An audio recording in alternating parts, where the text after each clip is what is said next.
así, doctor Peláez, que usted estuvo desde el 2007 en Francia trabajando con la persona que descubrió el Helicobacter pylori y que además es Nobel? Sí, es premio Nobel de la medicina. ¿Cómo le parece? Chicané, pues, ¿cómo se llama él? Por haber descubierto, son dos, el doctor Graham y el doctor Marshall. Entonces yo tuve la oportunidad de estar con él en el año 2007 en París, adelantando unos protocolos de investigación en pacientes infectados con Helicobacter.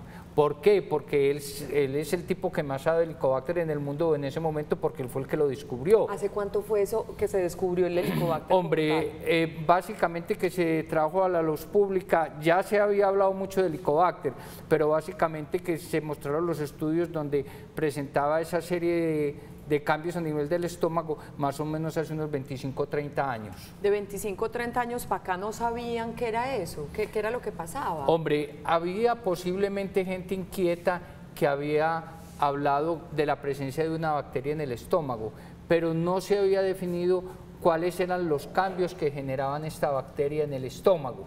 Posteriormente se encontró que es una bacteria realmente muy agresiva y que genera muchos cambios en el estómago y es considerada actualmente por la Federación Americana de Gastroenterología como cancerígeno tipo 1. O sea, es un factor tipo 1 de desencadenar un cáncer gástrico a largo plazo. ¿Correcto? Sin embargo, miren, el tema del Helicobacter es un tema muy discutido y genera muchas polémicas.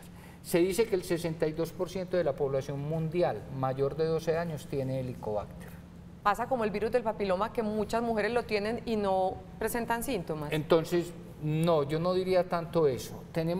Yo creo que todavía hay una investigación muy grande que se tiene que hacer en el Helicobacter. Nosotros no tipificamos como la raza del Helicobacter. Entonces podemos decir que hay muchos tipos de Helicobacter y que hay unos Helicobacter que son verdaderamente muy agresivos al aparato digestivo. Otros no. Como otros no, y que pueden vivir en simbiosis. ¿Qué quiere decir vivir en simbiosis? Viven en equilibrio con el organismo. No nos hacen daño. Exactamente. Por eso es muy importante definir a quién se le va a erradicar el Helicobacter. O sea, existen parámetros muy claros, porque a toda la población, si decimos que la población mayor de 12 años en el mundo tiene Helicobacter, pues sería un absurdo entrar a erradicar el Helicobacter en todas esas personas.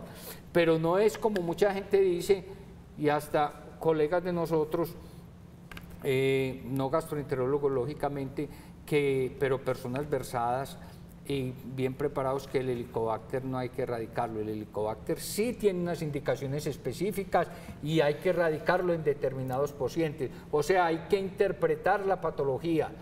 ¿Qué es la patología? Cuando nosotros tenemos un paciente que por X o Y motivo se le hizo una endoscopia digestiva porque tenía un malestar digestivo, hay que interpretar ese malestar, esa correlación con la presencia o no de Helicobacter. Y siempre nosotros hacemos unas biopsias para definir la patología gástrica. Perfecto. Ahí es donde nosotros tenemos que estar atentos. De todo eso que el doctor Federico Peláez está hablando, vamos a ahondar, vamos a parar, vamos a hablar de todos esos punticos importantes con relación al Helicobacter pylori. Un diagnóstico, una infección de la que todos hemos escuchado hablar alguna vez, genera inquietud, genera preocupación, sobre todo también por esa relación con el cáncer de estómago. Él es el doctor Federico Peláez, médico gastroenterólogo, es que es como trabalengua. Gastroenterólogo. Repitan conmigo, gastroenterología, médico gastroenterólogo, y nos acompaña desde la Clínica Diagnóstica Especializada VID, una de las obras de la Congregación Mariana, o sea que primito hermano, con él vamos a estar hoy haciendo Sana que Sana. Adelante, gracias, doctor. Y si quiere de una vez vamos con las imágenes. Perfecto. Para empezar a ilustrar el tema de la infección por Helicobacter, que ya el doctor me mandó, él coge sus libros, bastantes que tiene en ese consultorio, y bueno, nos manda entonces las imágenes. Les quiero mostrar que el Helicobacter, como les dije, es una bacteria. Una de las cosas que me quiero adelantar a decirles es que no se sabe el reservorio natural del Helicobacter. O sea, no sabemos dónde está, si está en el aire, si está en el agua, en la comida, pero sí lo que encontramos en cualquier parte de esas puede estar. Hay que tener en cuenta que el Helicobacter puede comprometer cualquier parte del aparato digestivo, ya sea el antro gástrico, el fondo o el cuerpo gástrico. Por eso es muy importante que cuando uno haga una endoscopia digestiva, no solo debe hacer una biopsia simplemente de aquí de rutina, sino que debe hacer varias biopsias, porque yo puedo tener esta área sin Helicobacter y esta área con el Helicobacter. El Helicobacter es una bacteria inteligente. Muy inteligente. ¿Y qué es lo que hace esa bacteria? ¿Se carcome las estructuras del estómago? Entonces, ¿qué es lo que hace? podemos pasar la próxima... Claro, Doc, se le tiene. Esa es la vanidoteca. Este es el doctor Marcha. Estaba joven el doctor y yo también estaba muy joven. pipiolo. Oiga, Doc, y este es el esa Helicobacter. bacteria, qué susto. Esta es una visión macroscópica. Lógicamente el Helicobacter no lo vemos a los ojos, es microscópico. Esto es con un microscopio electrónico. El Helicobacter, esta es como el cuerpo de él, y aquí tienen estos tentáculos o fimbrias que se pegan o se adhieren a la mucosa gástrica y son los que favorecen el daño continuo a nivel a nivel de la mucosa gástrica, y además por estos tentáculos o fimbrias él se alimenta. O sea que nos va comiendo el estómago. Entonces genera, sigamos. Vamos con la otra imagen. Entonces, ¿qué es lo que pasa? El Helicobacter inicialmente genera un proceso inflamatorio agudo. Si en ese momento hacemos un buen diagnóstico y erradicamos el Helicobacter, ese proceso inflamatorio agudo es reversible.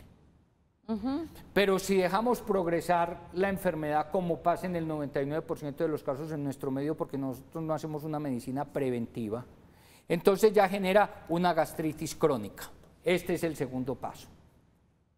Miren qué interesante, o sea que hay un proceso se ve una gastritis por crónica. dentro. Esta es una imagen de una gastritis crónica. La gastritis crónica como tal, ella ya no se cura.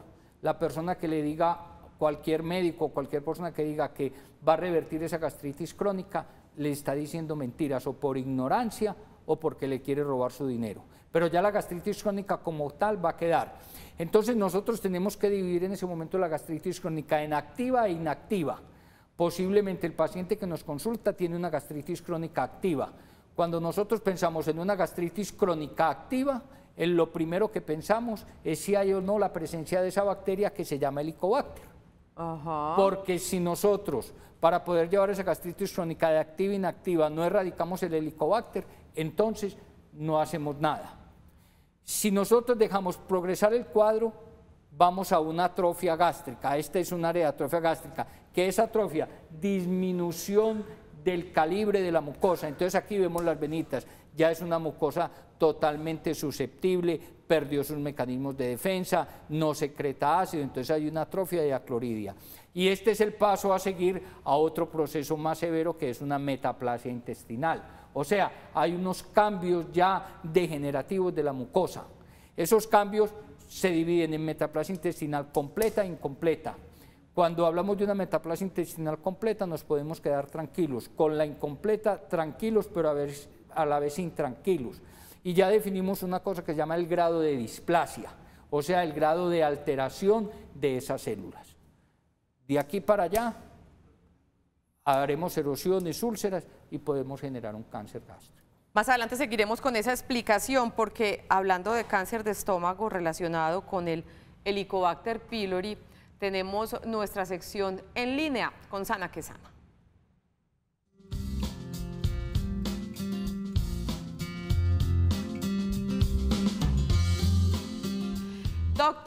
Doctor José Alfredo Almenares, tan cerca pero tan lejos.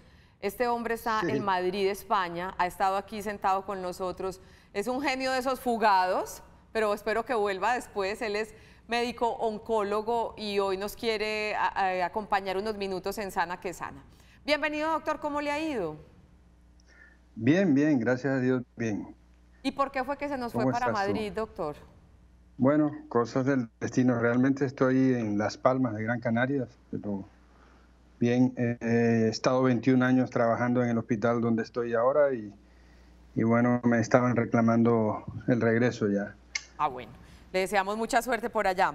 Doctor, gracias. ¿Cuál es la relación del Helicobacter pylori con el cáncer de estómago? ¿Hay evidencia científica que indique que ese Helicobacter puede originar cáncer de estómago? Sí, es uno de los factores de riesgo más importantes y más sólidos que se han demostrado. Pero también tengo que decir que no es la única causa. Ustedes saben y tenemos que partir de la base de que el cáncer en general es una enfermedad multicausada. Hay muchos factores que influyen para su desarrollo.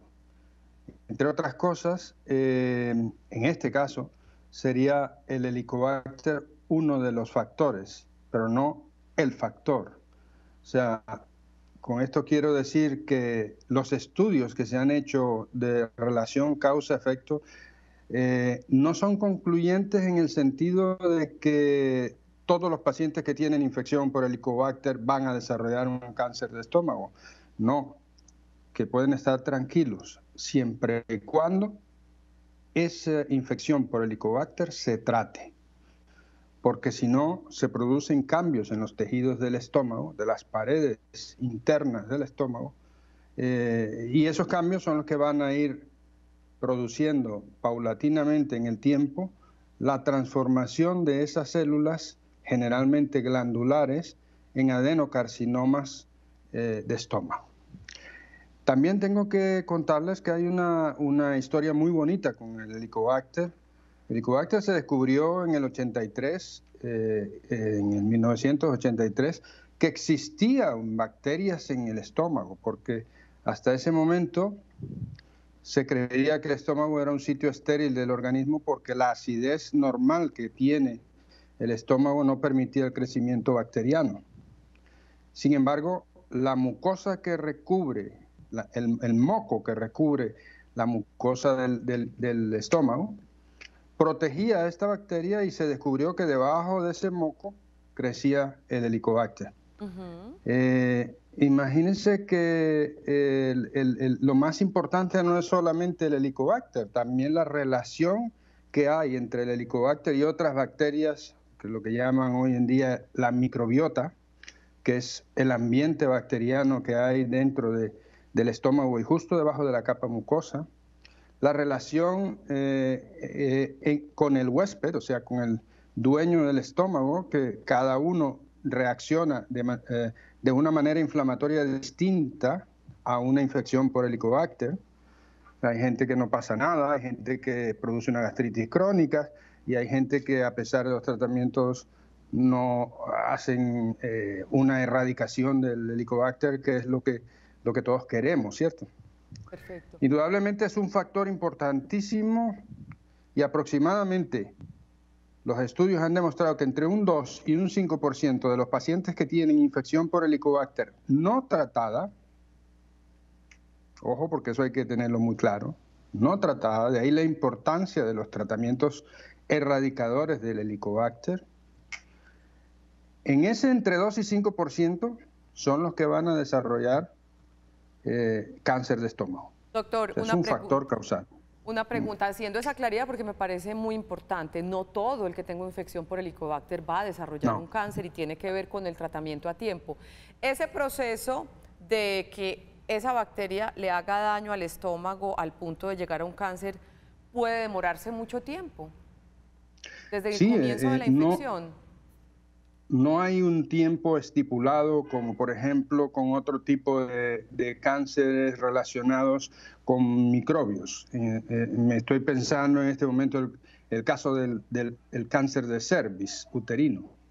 El cáncer de cervix uterino tiene un periodo de latencia desde que se tiene la infección hasta que se desarrolla el cáncer de cervix de aproximadamente 15 años, 10-15 años. Entonces, permite hacer actuaciones preventivas para, primero, evitar que se desarrolle y en caso de que se desarrolle, tomar las medidas erradicadoras o curativas en el tratamiento del cáncer temprano, ¿no? En este cáncer no es así. En este caso no hay un tiempo específico de producción desde que se produce la gastritis crónica, que es el primer proceso, hasta que se desarrolle un cáncer. Pueden tardar pocos años o muchos años.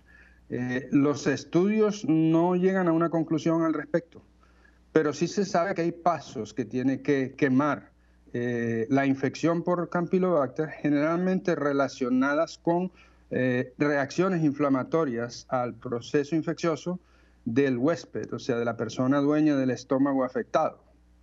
Entonces, primero se produce la gastritis crónica, después se produce una displasia, la metaplasia, y son cambios que ya van predisponiendo a una transformación maligna de ese tejido. O sea, ¿cierto? Doctor José Alfredo, para ir concluyendo, aquí la clave es prestarle atención a los síntomas, no acostumbrarse a vivir con una gastritis, que es esa reacción inflamatoria como inicial, sino consultar a tiempo, porque así como puede ser algo pasajero, puede ser algo más de base, originado, por ejemplo, de un helicobacter. La clave es consultar rapidito para que le hagan el tratamiento a tiempo. Ese es el secreto de las altas tasas de curación del cáncer en el mundo. La gente, la población en general está educada para, cuando tiene un síntoma, acudir a un servicio de salud, a un sistema sanitario que le responda, o sea, que le haga caso y que le haga las pruebas necesarias y los tratamientos necesarios de manera temprana y de manera eficaz. Quizás en ese punto estamos en algunas situaciones fallando en nuestro país, pero indudablemente la clave y el secreto de las altas tasas de curación del cáncer en los países desarrollados radica primero en una educación de la población en general.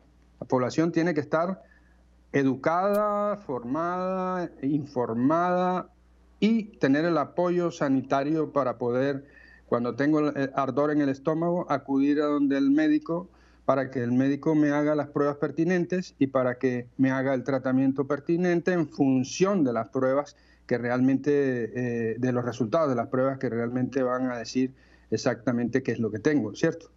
Entonces es muy importante que si yo tengo ardor de estómago, si tengo digestiones pesadas, pues acuda al especialista, acuda al médico general primero y al especialista después, si creen conveniente los médicos que lo atiendan, ¿no? Inicialmente. Pero radica en ir, no en quedarse en la casa tomando remedios caseros y cosas que realmente lo que van a hacer es empeorar una situación a largo plazo. Doctor José Alfredo, dificultando curaciones. Doctor José Alfredo, le agradezco muchísimo el esfuerzo por estar ahorita conectados. Tuvo que reabrir su cuenta de Skype, mejor dicho. Lo puse a trabajar para poder tenerlo estos minuticos hoy en Sana que Sana. Mucha suerte allá en España y esperamos volverlo a tener aquí sentadito en el set de Sana que Sana con todos sus conocimientos oncológicos. Muchas gracias, muchas gracias. Bueno, un gusto verlo, aunque sea por acá. Bueno, señor. Ok. Muchas gracias. ¿Algo que agregar a lo que decía el doctor Almenárez? No, hay varias cosas que yo quiero decir. Como le decíamos, nosotros no tipificamos el helicobacter. La importancia que decíamos ahora de ser preventivos, o sea, no tratarnos una gastritis simplemente, sino si tenemos una gastritis ir donde el médico y ya el médico valorará si nosotros necesitamos o no en ese momento una endoscopia. ¿Por qué? Porque la única forma real para nosotros definir de entrada cuál es el papel del helicobacter en un paciente con una gastritis, o sea, con una inflamación de la mucosa del estómago, es haciendo una endoscopia con biopsias.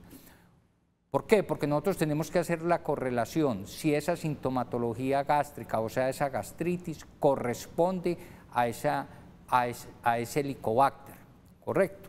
Entonces ahí nosotros definimos si realmente hay que erradicar el helicobacter. Eso es supremamente importante. Por eso hay una cosa que yo les quiero decir, existen muchas formas de diagnosticar un helicobacter, con la endoscopia y con las biopsias, haciendo prueba en sangre. Esa prueba en sangre, yo les soy muy honesto, de entrada sirve, pero como control posterior para verificar si el helicobacter se erradicó o no se erradicó, no sirve. ¿Por qué? Porque nosotros tenemos una cosa que se llama memoria inmunológica, o sea, formación de anticuerpos, y nos puede seguir dando positiva a pesar de la bacteria ser negativa.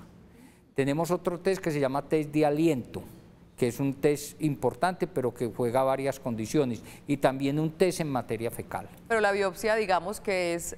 La biopsia de entrada es el método diagnóstico más importante, porque vuelvo y repito, para definir realmente cuál es ese papel del helicobacter en el estómago, como yo les mostré, para que no vaya posteriormente una gastritis crónica, una atrofia y la metaplasia intestinal. lo que yo les decía. Muy bien. Nuestra línea WhatsApp es el 305-316-6560. Nuestro tema de hoy, infección por helicobacter. Y aquí va una de las preguntas que nuestro periodista Andrés Amaya se encontró caminando por Medellín. Veamos. Hola, buenos días. Mi nombre es Johan y mi pregunta es, ¿cómo puede uno infectarse con el helicobacter? Uy, le llega uno al estomaguito esa cosa Bueno, tan fea, miren, ese bicho. les voy a comentar, no ha sido descubierto el reservorio natural del helicobacter. El 62% de la población mundial tiene helicobacter, mayor de 12 años. O sea, posiblemente es una infestación masiva. Vuelvo y le repito, no todos los helicobacter se comportan igual. Puede estar en el aire, en el agua, pero se ha definido una cosa muy importante, que en aquellas personas que tienen malos hábitos higiénicos, que no se cuidan en la higiene de sus comidas, existe una mayor incidencia de helicobacter. Y hay otra cosa que es muy interesante y lo están diciendo los japoneses, que son los que también se han metido más en el tema. Una de ellas es las comidas crudas, la carne cruda, el pescado crudo, son unas posibles causas de contaminación del helicobacter. O sea, que son medidas de asepsia, ¿no? De higiene básicas. Y como mínimo todo debe estar asado a la plancha o como mínimo hervido. Perfecto. Materia fecal. Puede haber contaminación, puede ser malos hábitos higiénicos. ¿Por qué? Porque una de las cosas en las cuales se puede aislar el helicobacter es en materia fecal, como control post-tratamiento. Ojo pues con lavarse las manos permanentemente. Muchas preguntas, doctor, con este tema. Eso da cuenta de la prevalencia, ¿no? Buen día, excelente. Ay, gracias. Tuve gastritis durante mucho tiempo. Me medicaban por varios meses, me calmaban las molestias y el dolor, pero volví a darme gastritis. Me hicieron endoscopia, me encontraron la bacteria. Me mandaron un tratamiento por 15 días, estoy muy bien, pero puede volverme a repetir esta infección. Buen punto. Mire qué interesante, dejémoslo acá, no lo cortemos. Entonces dice, vea, esto es lo que no se debe hacer. Si yo tengo una gastritis y un dolor en epigastro, lo primero que tengo que clasificar es el tipo de gastritis y ver si hay o no la presencia de helicobacter.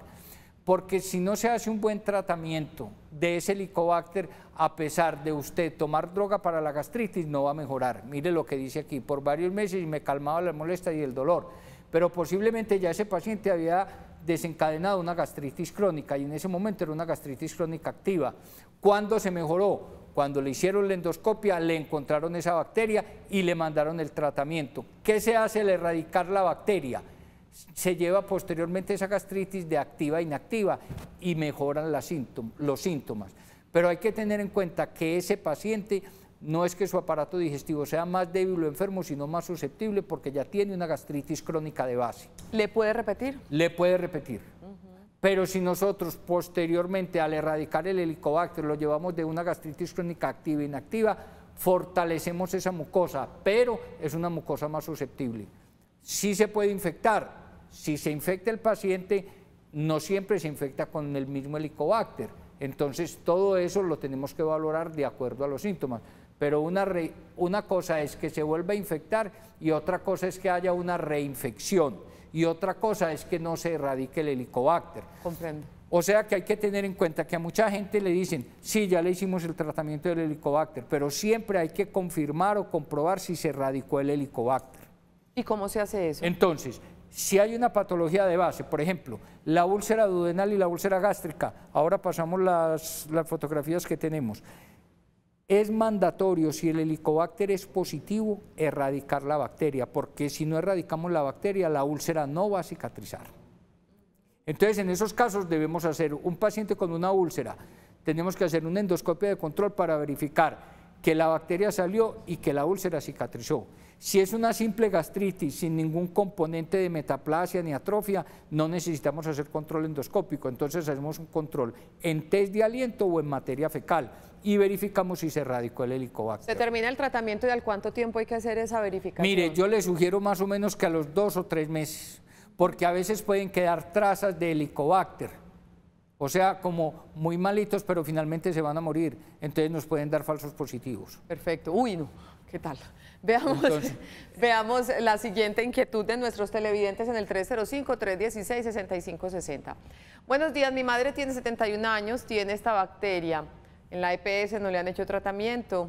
Un médico naturista le recomendó tomar algo antibacterial y su componente es brócoli, jengibre, algo natural, ¿no? sí. Nos está hablando de los componentes, caléndula, aloe vera, manzanilla.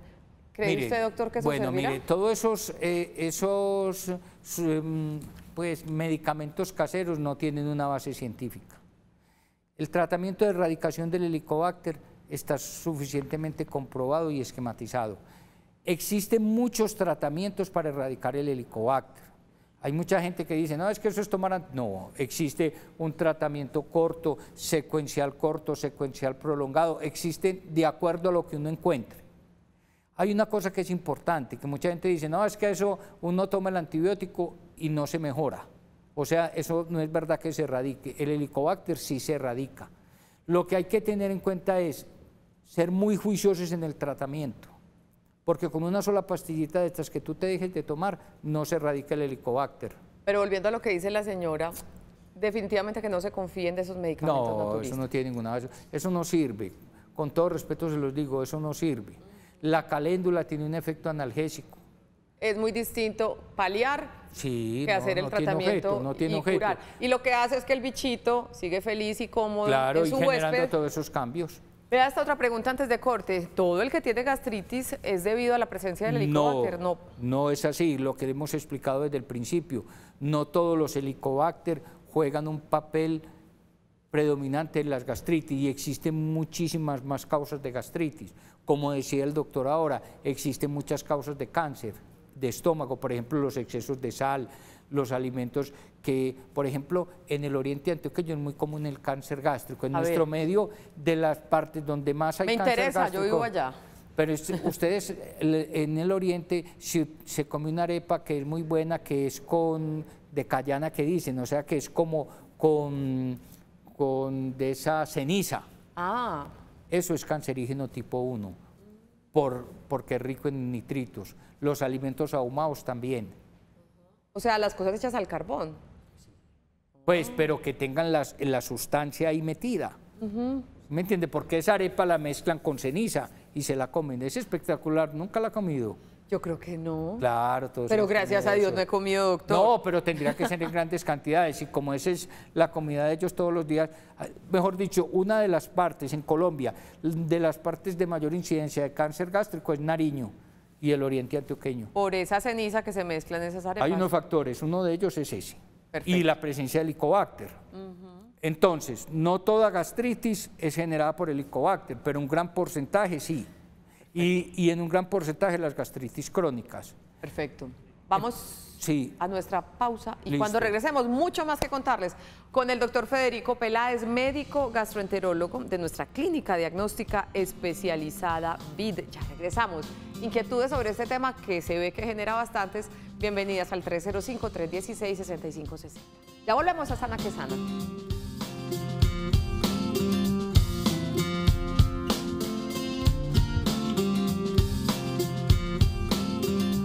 Nuestro tema de hoy es la infección por Helicobacter pylori. Síntomas: dolor abdominal que se agudiza cuando el estómago está vacío, náuseas, hinchazón, pérdida de apetito, adelgazamiento sin causa clara, ardor en el abdomen. Y sí, señor, muchas consultas para el doctor Federico Peláez de la Clínica Diagnóstica Especializada VID, nuestro médico gastroenterólogo que nos acompaña hoy para hablar del tema. Muy buenos días, Estela, qué rico que nos vean en Pereira, qué maravilla. En ese eje cafetero tenemos buena hinchada. En febrero de este año me realizaron una endoscopia con biopsia por sospecha del Helicobacter. El diagnóstico fue gastritis crónica.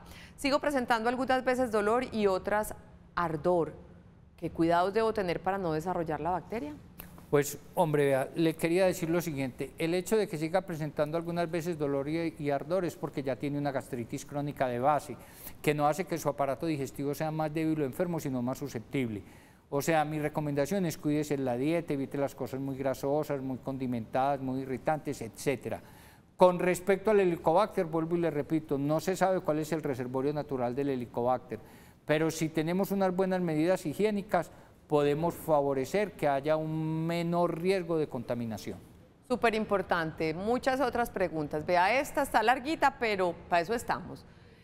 Mi mamá tiene 85 años, tiene diarrea, tomaba loperamida, se la suspendieron, toma sertralina, es anticoagulada con Xarelto. Con Xarelto, pero toma otros medicamentos, el doctor ya vio cuáles eran, una lista grande. Sí. Y desde el viernes está tomando enterogermina plus. Sí. Pero está peor, hace hasta 5 deposiciones en el día. ¿Será esta bacteria? No, mire, yo les voy a explicar varias cosas. Primero que todo, como nosotros en el medio en que yo trabajo dentro de la clínica vemos también mucho paciente con problemas cardiovasculares que están anticoagulados. Les quiero decir esto, todo paciente que esté anticoagulado o que tome analgésicos antiinflamatorios no esteroideos y esteroideos, o sea, que tengan problemas reumáticos, que tengan que tomar medicamentos para el dolor, todos estos pacientes deben tener erradicación del Helicobacter, porque el potencial de sangrado se disminuye en más de un 80% que en aquellas personas que tienen el Helicobacter. Esa sería una de las cosas que le diría. Lo segundo es que la diarrea posiblemente no es a eso. Ella es diabética y puede generar una neuropatía que también puede afectar el aparato digestivo generando diarrea. Pero la sola utilización de la sitagliptina y la metformina, que son para su tratamiento de la diabetes, pueden generar diarrea. O sea que no necesariamente no parece. No, pero sí le hago esa sugerencia de que tenga el Helicobacter erradicado, pero porque está anticoagulada con Xarelto. En caso de que fuera eso. En caso de que sí, pues es un comentario aparte. Por lo que ella narra, no tiene que ver nada del Helicobacter ahí. Perfecto, vamos con más imágenes, más inquietudes de nuestros televidentes. Mi padre murió de cáncer de estómago a los 62 años. Yo sufro de mucha gastritis, me hicieron cirugías antirreflujo. Sí, a mí me encontraron el Helicobacter, me lo trataron, no mejoré mucho, me caen muy mal los alimentos y me dan calambres. Siento que no he dado con el médico que se preocupe realmente, vea, se lo tengo aquí al frente mío. Él solo me manda esomeprazol o ranitidina. Y escuché que estos tratamientos no se deben tomar permanentemente. Estás en lo cierto, querida. Y de verdad se lo recomiendo porque yo también soy paciente del doctor Peláez. Bueno, le quería decir lo siguiente. Primero que todo, las cirugías antirreflujo generan cierta serie de cambios en el aparato digestivo que pueden favorecer malestar o dolor. Aquí habría que investigar bien, definir el tipo de gastritis que tiene. Segundo, si realmente se erradicó o no se erradicó el Helicobacter. Y de acuerdo a eso, cómo se va a manejar el paciente. Súper importante. Buenos días, para ti también. ¿El Helicobacter se contagia?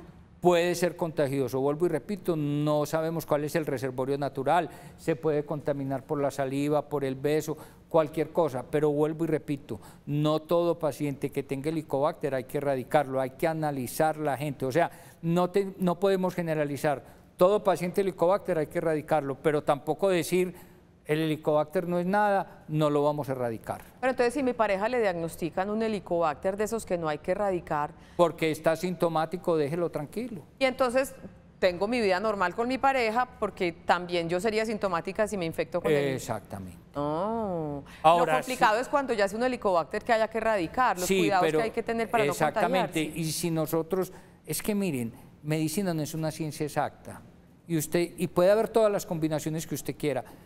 Usted puede tener su esposo y su esposo puede estar contaminado con Helicobacter y ser un Helicobacter que vive en simbiosis normal con él, pero en usted no.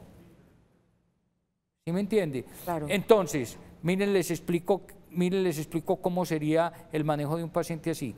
Si usted me llega a mi consultorio y me dice, es que estoy muy enferma, se le hace la endoscopia, se verifica que hay Helicobacter y se lo erradico. Entonces usted me habla de su esposo y usted me dice, doctor, mi esposo lo puede tener, sí lo puede tener. ¿Tiene alguna sintomatología? Ninguna, déjelo tranquilo. Okay. Pero si usted me sigue presentando Helicobacter y me sigue recayendo con la sintomatología y persiste el Helicobacter positivo, a pesar de ello erradicárselo, yo le voy a decir, Olguita, vamos a tener que erradicarle el Helicobacter en su marido, porque esa puede ser la posible causa de contagio. Y por eso usted no se está mejorando. Casos especiales, no es de generalizar que todos hay que erradicarlos, ni que a no todos. ¿Sí me entiende? Vea esta pregunta, Doc. Buenos días. A mí me trataron la bacteria con 3 antibióticos, pero no me mandaron la revisión para comprobar si ya desapareció. ¿qué posibilidad hay de que la bacteria sí haya desaparecido? Ya Bueno, no tiene síntomas, supongo. Sí, no, mire, les voy a explicar. Dado el caso. Existen muchos tipos de tratamientos para erradicar el helicobacter.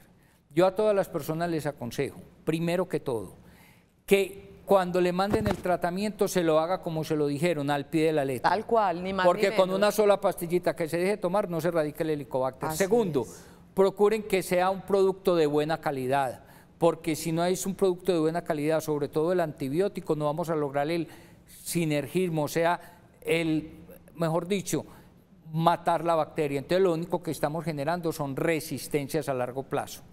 Entonces aquí juegan papeles muchos factores, pero si hacemos un tratamiento bien hecho, con una buena droga de buena calidad, el porcentaje de erradicación puede ser hasta del 97%. ¿Puede ser 3 antibióticos al mismo tiempo, Doc? Puede ser, y hay veces que utilizamos 4 en tratamientos secrecionales prolongados. Qué Lo que no bicho se más debe, bravo. lo que no se debe hacer es, a una persona se le hizo un tratamiento, y muchos médicos creen que el tratamiento es el mismo. Si yo tengo un paciente que con el tratamiento clásico no se ha mejorado, ¿para qué le insisto con ese mismo tratamiento si lo que pasó posiblemente fue que hubo una resistencia de ese antibiótico? Tiene que modificar la terapéutica y existe. Doc, ya hablamos que la gastritis es uno de esos síntomas que me debería hacer consultar por sospecha del tema de hoy. ¿Los síntomas del colon irritable también pueden confundirse o pueden ser no tienen nada que ver? No tiene nada, son dos patologías diferentes, pero existe una correlación entre las patologías digestivas altas y bajas, pero no por eso, sino por descompensación, porque el aparato digestivo es muy armónico en su funcionamiento y si se descompensa el estómago, se descompensa el colon. O sea, trabajan en equilibrio. Hay un desbalance ahí. Exactamente. Hay otra cosa que es importante que deben tener en cuenta siempre, que es la siguiente: si usted se hace un tratamiento bien hecho, pues las posibilidades de erradicación del helicobacter son muy altas, pero siempre se debe verificar que se erradicó el helicobacter. O sea que a esta persona le recomendamos que le vaya a su médico y le diga, hágame el examen indicado. Para verificar que se erradicó el helicobacter. ¿Me recuerdan qué consiste ese examen? El examen consiste, si de acuerdo a lo que le hayan encontrado en la endoscopia, si es necesario repetir una nueva endoscopia, se hará. O se puede hacer un test de aliento o un test en materia fecal. Pídaselo a su especialista, porque me imagino que si usted está tan tranquilo es porque ya no tiene síntomas, pero así no tenga síntomas debe hacerse ese chequeo. Claro, pero hay otra cosa que es muy importante. El hecho de que persistan los síntomas no quiere decir, Olguita, que no esté erradicado el helicobacter. Porque ya pudo haberse sido crónica. Eso, entonces eso es esto que usted acaba de decir es muy importante, porque si usted tiene una gastritis crónica, el Helicobacter pylori positivo erradica el helicobacter, pero la gastritis crónica persiste como tal. Entonces ahí la persona tiene que cuidarse en la dieta y hacer una serie de cosas, porque si no, persiste la sintomatología. ¿Por qué? Porque ya es un aparato digestivo susceptible, no débil o enfermo, sino susceptible. Perfecto. El Helicobacter pylori, infección por esta bacteria, es nuestro tema de hoy en Sana que Sana. Regresamos en unos instantes.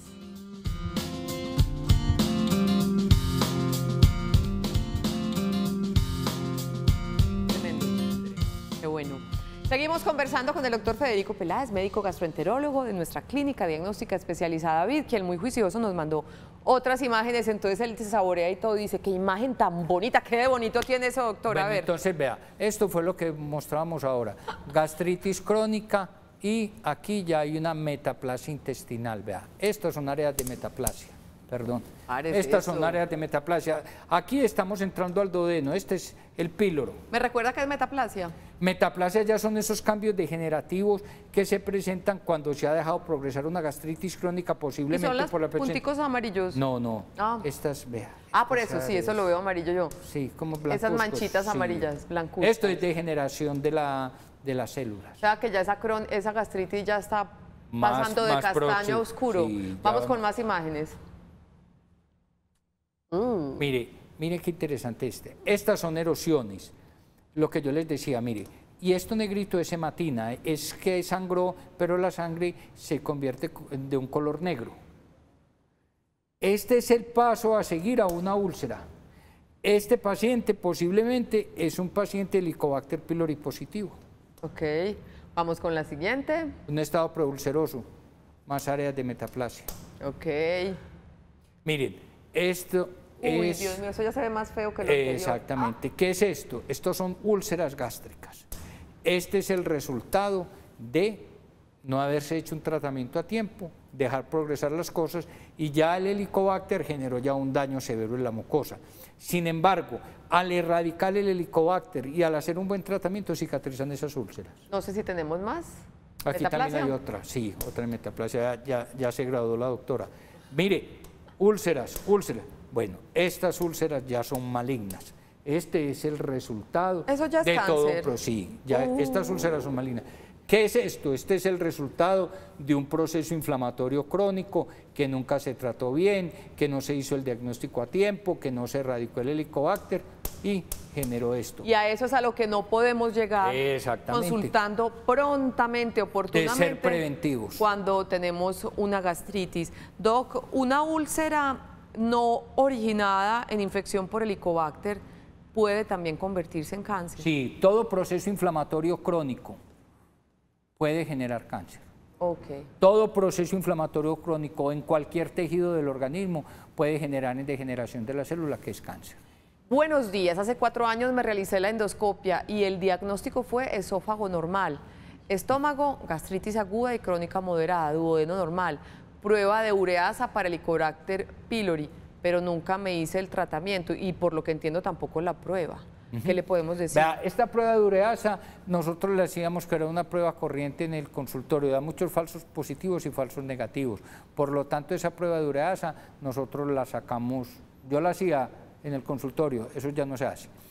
Pues porque da muchos falsos positivos y falsos negativos. Si usted tiene sintomatología y no se erradicó el Helicobacter, pues yo le sugiero que revise bien el tema y posiblemente hágase otra endoscopia para definir en qué condiciones está su gastritis crónica y realmente reconfirmar que hay Helicobacter y tráteselo. Si usted no tiene ninguna sintomatología, a pesar de que ese Helicobacter fue positivo y está completamente normal, quédese tranquila que es Helicobacter, o es un habitante normal de su aparato digestivo, o esa prueba de ureasa fue un falso positivo. ¿Cómo le parece? Así de fácil. Tan de buena los televidentes que les pueden responder semejantes doctores.